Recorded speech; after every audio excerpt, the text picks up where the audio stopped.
Ya, di segmen Gocek bareng Bro Marco ini kita akan ngomongin soal timnas China yang sudah landing semalam, pakai masker segala rapat-rapat ya. Kemudian mereka juga menjalani latihan juga tertutup. Ya sepertinya ini mode defensif banget ya, tidak ingin ketahuan strateginya, tapi mereka bocorin sendiri, Bro. Katanya mereka akan menerjunkan semua pemainnya, kecuali satu kiper di belakang nggak bisa ikutan maju kan ya. Ada 10 striker yang akan diturunkan katanya. Akan mengacak-ngacak dalam timnas Indonesia. Betul sekali. Ini sesumbar bluffing atau benar-benar sebuah ancaman? Iya betul sekali. Jadi kemarin malam ya, timnas Cina tiba di tanah air, di Bandara Soekarno-Hatta bawa 25 pemain. Dicegat dong sama wartawan Indonesia, ditanya tentang persiapan lawan Indonesia dan bilang mau 10 striker ini tentu banyak versi ya, kita bisa memerangi dari perspektif yang berbeda. Oke lah, mungkin bisa jadi guyon, atau memang mungkin bisa jadi cyber juga, atau memang bisa jadi ancaman. Karena memang kita tahu bahwa Cina butuh menang, kan gitu. Jadi kita tahu bahwa tadi juga mereka latihan tertutup, hanya boleh dihadiri oleh wartawan dari negara Cina sendiri. Jadi ada 50 wartawan yang datang untuk mendampingi timnas Cina. Lalu kemarin Presiden Erick Thohir juga, Ketua Umum PSSI Erick Thohir juga bilang bahwa akan ada utusan Cina yang akan datang ke Indonesia. Artinya apa? Bahwa mereka memandang pertandingan lawan Indonesia ini. Utusan maksudnya supporter? Bukan, utusan pemerintahan. Yang akan hadir untuk menyaksikan pertandingan Indonesia lawan Cina tanggal 5 Juni nanti. Artinya apa? Artinya mereka memandang ini pertandingan yang sangat penting, ibarat final. Walaupun ini hanya babak kualifikasi. Duel gengsi ya, antar negara. Hidup mati sebenarnya. Ini bagi Cina ini adalah lagi hidup mati sebenarnya. Karena apa? Karena kalau mereka kalah dengan posisi mereka yang ada di posisi paling buncit dengan 6 poin, mereka tidak akan punya peluang lagi untuk bisa main di putaran final Piala Dunia 2026. Ini juga soal Branko Ivankovic ya, pelatihnya apakah akan masih stay di China atau out ya? Ini adalah penentunya. Kita akan lihat apa yang akan terjadi ketika kiper Emil Audero ini tiba-tiba dikepung. Ini adalah 10 pemain China. Kita nggak tahu sebenarnya formasinya akan seperti apa ya. Mereka menurunkan 10 striker sekaligus. Saya belum pernah melihat ada striker 10 di dalam lapangan. Karena ada satu kiper, berarti mungkin mereka akan berada di garis pertahanan lawan 10-10-nya atau mungkin menyebar seperti apa. Saya belum pernah lihat. Tapi yang pasti itu dia, padahal sebelumnya statement yang dikeluarkan adalah 4 penyerang. Itu aja sudah banyak banget kan. Betul, jadi pemirsa juga biar pahamin bahwa ini sebenarnya berasal dari laporan dari media Cina, Mona, dan pemirsa bahwa media Cina melaporkan bahwa timnas Cina akan menggunakan 4 striker. Artinya apa? Mereka akan bermain menyerang saat melawan Indonesia. Karena memang kita tahu tadi bahwa mereka butuh kemenangan, mau nggak mau seri ataupun kalah, itu sama sekali nggak berarti lagi bagi perjalanan Cina ke depan. Jadi mereka akan menggunakan formasi menyerang nantinya dengan menggunakan penyerang sebanyak-banyaknya. Dalam artian mereka bisa saja menggunakan 4 striker, mungkin 3 di depan atau mungkin di belakang ada tambahan 1 lagi. Tapi kalau untuk menggunakan 10 striker sekaligus sepertinya tidak masuk akal. Karena apa? Karena mereka membawa 25 pemain dengan komposisi penyerang itu ada 6 sebenarnya. Jadi bukan 10. Jadi ataukah gelandang ataupun wing yang memang diperuntukkan untuk menyerang. Betul. Jadi ini sebenarnya mungkin hanya mungkin perumpamaan atau guyonan lah sebenarnya, bahwa mereka itu memang akan tampil untuk menyerang. All out ya, tapi karena ini berbeda ya, waktu kita bertemu dengan Cina di pertemuan sebelumnya, mereka bermain bertahan dengan mengandalkan counter attack. Dan kita menguasai jalannya pertandingan 76% berbanding 24%, 6 shot on goal, mereka hanya 3 dan menghasilkan 2, itu juga lewat counter attack. Jadi ini menggambarkan bahwa kita mau siap all out nih lawan Indonesia. Tapi apakah memang benar demikian? Hanya Branko Ivankovic yang tahu. Dan kabarnya hari ini pun mereka sudah melakukan latihan tertutup dan latihannya dengar-dengar sih rumornya 100 menit. Itu mereka benar-benar latihan defensif juga. Artinya mereka sudah memperhitungkan injury time. Jadi kesiapan fisiknya itu benar-benar memang sudah ditempa supaya mereka sanggup. Betul. Karena memang ini laga hidup mati bagi Cina ya. Jadi mereka juga harus bisa bermain penuh 90 menit. Dan mereka juga bermain di GBK yang memang supporternya terkenal dengan fanatik. Walaupun sebelumnya Branko juga mengatakan bahwa ya nggak semenakutkan itu sih sebenarnya main di sana gitu. Tapi nanti akan dibuktikan saat tanggal 5 Juni nanti. Tapi yang pasti adalah Cina memang sangat memandang ini pertandingan hidup mati untuk mereka. Karena itu 50 wartawan mendampingi timnas Artinya Cina. Memang diekspos besar-besaran juga. Betul, ya. Dan dikawal sebenarnya, lebih tepatnya dikawal sebenarnya. Jadi apakah ini Cina bisa melewati batu sandungan yang ini di Indonesia? Jadi statement yang disampaikan oleh Branko ini, apakah ini sengaja memang ditujukan untuk ke pelatih Pique? Ya, intinya bahwa mereka akan menyerang itu sebagai sebuah sinyal bahwa mereka Ini adalah strategi yang akan kita mainkan. Kita tidak akan bermain bertahan di GBK, kami akan menyerang.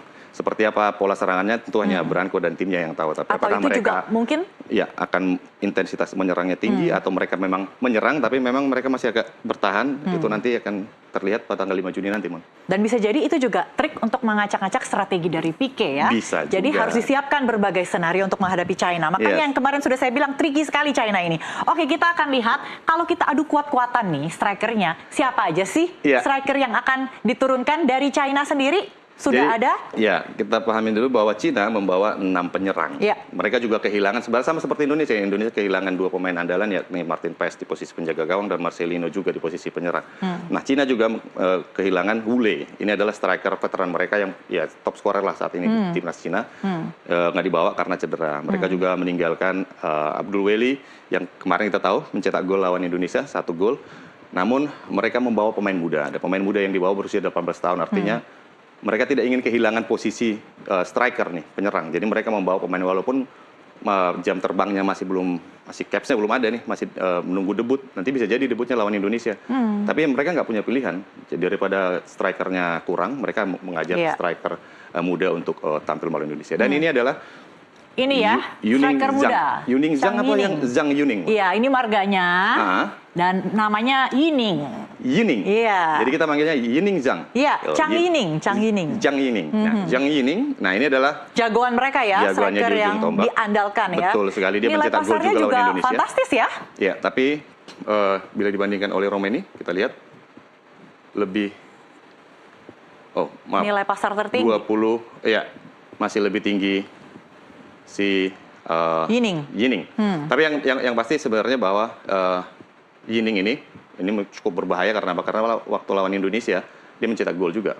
Dan setelah itu dia mencetak gol lagi lawan Bahrain. Jadi back to back. Sebenarnya kasusnya mirip dengan Oleh Romeni. Oleh Romeni juga sama. Oleh Romeni juga mencetak gol lawan Australia. Pertandingan pertama debutnya di sana, lalu dia mencetak gol juga melawan Bahrain. Jadi 2 gol, sama-sama 2 gol. Cuman bedanya adalah Oleh Romeni baru tampil 2 kali, sementara Yining kita tahu sudah tampil cukup banyak bersama timnas Cina. Dan ini adalah dia assist dan 2 gol, sementara oleh Romeni ada 2 gol di sini. Dan kalau di Liga kita lihat performa keduanya juga nggak jauh berbeda. Tidak jauh berbeda ya, sama kuatnya ya. Dan 12 kali main, cetak 1 gol, cetak 2 gol. Jadi sebenarnya kekuatan lini depan untuk head to head antara Yining Zhang dengan oleh Romeni ini sebenarnya hampir berimbang gitu. Jadi kita nggak perlu takut sebenarnya. Kita juga punya striker yang boleh dikatakan house goal. Oleh Romeni yang 2 pertandingan berturut-turut mencetak gol. Ini juga menjadi kunci penting bagi lini depan Indonesia. Dan kabarnya kedua pemain ini pernah bertemu sebelumnya? Nah, jadi Zhang Yining ini juga pernah bermain di Liga Belanda, di Den Haag. Dia kenal dengan Kevin Dix, pernah satu tim. Dan tentu saja mereka punya lagi ya. Ya, jadi paling tidak mereka saling memahami sebenarnya permainan masing-masing karena pernah bermain di Liga Belanda. Oleh Romeni juga pernah bermain di Liga Belanda sebelum akhirnya Zhang Yining pindah bermain di Liga Super Cina. Jadi sebenarnya kualitas kedua ini boleh dikatakan berimbang ya, materinya imbang ya. Tapi ini bukanlah pemain naturalisasi ya. Kabarnya Tiongkok punya ada 3 pemain naturalisasi. lagi. Yang baru adalah Serginho, pemain dari Brazil, walaupun dia tidak memiliki darah keturunan Cina, tapi dia sudah 5 tahun lebih bermain di Liga Super Cina, jadi dia ada kesempatan atau ada celah untuk menjadi pemain naturalisasi dan dia memilih untuk menjadi warga negara Cina. Dan pertandingan melawan Indonesia di GBK nanti dia diajak. Jadi dia akan bermain di lini tengah, akan head to head dengan Joy Pelupesi di sana. Jadi semoga Joy Pelupesi bisa meredam dari Serginho sehingga Zhang Yining tidak dapat bola untuk bisa mencetak gol. Dan masih ada 1 pemain naturalisasi lagi dari Tiongkok yang perlu diwaspadai ya. Kalau nggak salah dia juga bermain di timnas Yang Mingyang ya. Di timnas dan ada Swiss satu Junior. lagi Chas Browning juga. Dia itu pemain yang dulu di Inggris, berdarah kelahiran Inggris. Dan kemarin sempat bermain lawan Indonesia juga. Jadi ada 3 pemain naturalisasi Cina. Tapi yang lebih disorot sekarang adalah Serginho ini. Jadi Serginho ini adalah pemain yang boleh dikatakan akan menjadi wajah baru saat berhadapan dengan Cina nanti. Sementara Indonesia punya 3 wajah baru yang akan berhadapan dengan Cina nanti. Yang tidak main pada pertandingan sebelumnya, yakni ada Joy Pelupesi, Kevin Dix dan juga oleh Romeni tentunya. Oke, dan kabar baiknya... dan ada satu lagi nanti, Emil Audero. Emil Audero ya, juga tidak main akan pada jadi saat melawan Cina. Debut ya? Iya. Dan untungnya Pai Helamu ini tidak main ya? Iya. Jadi siapa iya. itu? Siapa? Behram Adueli. Oh, kata Behram orang Adueli. Tiongkok, namanya Pai Helamu kan, dia yang menggolkan gawang kita kan Ya, pada saat bermain di Qingdao. Baguslah dia tidak ikut kali ini. Adueli tidak ikut, saya cuma tidak ingat nama ininya, nama Cinanya. Nama Uigurnya. Nama Uigur, itu nama Uigur ya. Tapi dia memang mencetak gol saat Indonesia kalah 1-2 melawan Cina di Qingdao. Cedera ya kabarnya ya? Ya, cedera. Okay. Sama kayak Wule juga cedera. Jadi mereka sebenarnya ya sama lah, nasib Indonesia dan Cina sebenarnya kehilangan beberapa pilar juga gitu. Jadi kalau kita bilang ancaman Cina, timnas Cina sebenarnya tidak ada apa-apanya lah. Oke, next kita akan bahas. Ya, jadi dari ini 10, dia ya, penjaga gawang yang sangat diandalkan karena Martin Pas tidak bisa ikut berkompetisi sehingga ini akan menjadi penentu ya, Emil Audero. Ya, ini akan menjadi tumpuan kita nanti ya karena timnas Cina tadi udah bilang mau main 10 striker ya kan. Kalau 10 striker berarti dia akan harus menjadi tembok terakhir nih bagi pertahanan Indonesia. Walaupun di depan nanti mungkin ada J.I.J, ada Rizky Ridho, ada Justin Hapner. Di sana ada Joe Filipesi yang akan memotong serangan di tengah. Tapi yang pasti ini adalah ujian atau panggung pertama bagi Emil Audero. Setangguh apa Emil ini, bro? Ya, kalau kita tahu Emil akan mengganti. Sebenarnya pressure yang harus dihadapin Emil cukup besar ya. Karena apa? Karena dia harus menggantikan Martin Paes yang selama ini sudah cukup lekat dengan Indonesia. Gitu. Iya. Dan Martin Paes nggak bisa main, Emil Audero harus tampil pertama kali di hadapan puluhan ribu supporter nanti, dan itu tentu tidak mudah. Karena kita tahu tuntutannya juga harus menang. Indonesia juga harus bisa menang lawan Cina karena untuk menjaga asa nanti ke babak berikutnya, paling tidak ke ronde ketiga, ke putaran keempat.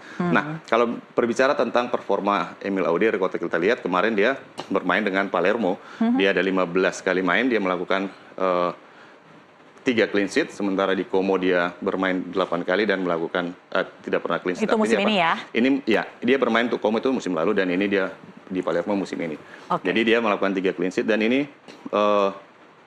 paling tidak dia sudah berhadapan dengan penyerang-penyerang kelas Eropa gitu. Jadi secara kualitas sebenarnya harusnya tidak perlu diragukan lagi. Dan secara mental yang pasti sebenarnya secara mental karena apa? Karena ini debutnya loh. Betul, debut dan harus bisa sedikit nervous menang, ya. Benar.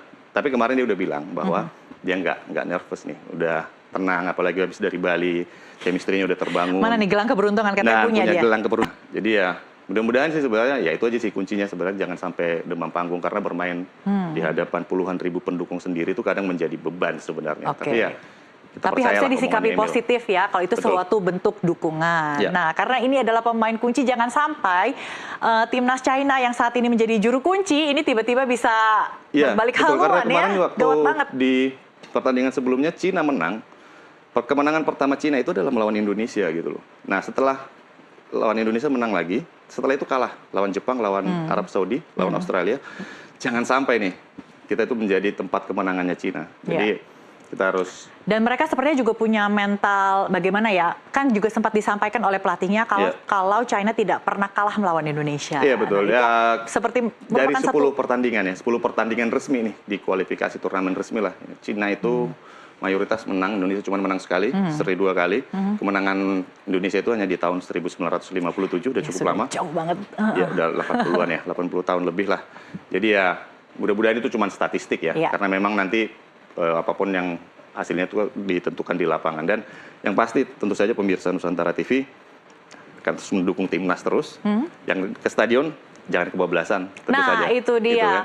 Kita sebagai tuan rumah, kita sebagai bangsa yang bermartabat, kita juga harus menjaga kesantunan. Ya, layaknya tuan rumah kita harus menjamu tamu kita dong. Betul. Kalau misalnya para punggawa kita ini saya sudah naik kelas, nah kita sebagai supporter juga seharusnya jadi supporter yang berkelas. Ya, teror lah mental mereka, tapi jangan sampai hati mereka gitu. Kritik boleh, komen boleh, tapi jangan mengandung rasisme, apalagi diskriminasi. Betul sekali. Tugas kita memang menjatuhkan mental lawan, tapi ya tetap kita harus tahu koridornya. Jangan sampai kita kembali terulang, kena denda, dikurangin penonton, dan bisa jadi tentu saja kalau dianggap bandel, ya hukumannya kan bertambah berat. Nah, yang rugi kita sendiri ya. Thank you, Bro Marco. Kita akan update lagi perkembangan latihan timnas Indonesia dan juga timnas China esok. Oke, usai jeda.